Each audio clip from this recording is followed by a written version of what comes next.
Ukraine on Sunday targeted Russian air bases as far from the front lines as Siberia using cheap, explosive drones sprung from semi-trucks. If you didn't already appreciate the utility and consequence of small unmanned aerial vehicles, you should now.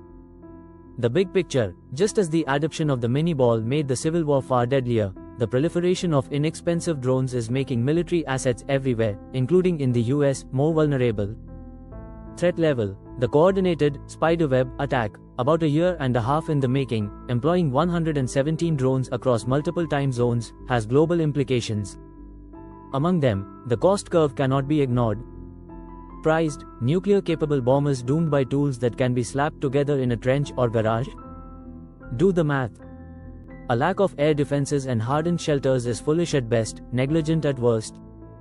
Tom Carrico, an expert at the Center for Strategic and International Studies think tank, described the moment as a new missile age, in which everybody has to look up, almost everything is in range. If Ukrainian operatives can go undetected for months and sneak so close to Russian perimeters while locked and loaded, so too can China.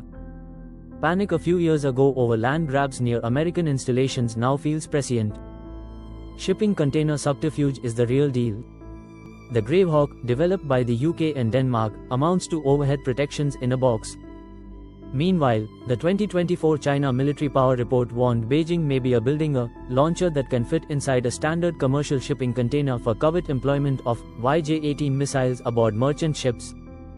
What they're saying: the paradigm shift we're witnessing isn't just about drones, it's about the fundamental collapse of traditional defense and security thinking, Aditya Devarakonda, the CEO of Deadrone by Axon, told Axios. The real challenge isn't just detecting these threats, it's accepting that we are now operating in an environment where attackers can spend hundreds to destroy billions of dollars of equipment, he said. Our security and response systems need to match that speed and asymmetry. My thought bubble: you can bet the farm the next time a reporter asks about lessons learned from the Russia-Ukraine war, some military official name drops Spiderweb. Zoom out: Ukraine's security service, the SBU, said Russian wreckage totaled $7 billion. Western analysts are poring over satellite imagery to confirm the degree of destruction. 41 aircraft were hit, according to the service's initial public tally. Targets included A-50, Tu-95, Tu-22 M3 and Tu-160 warplanes.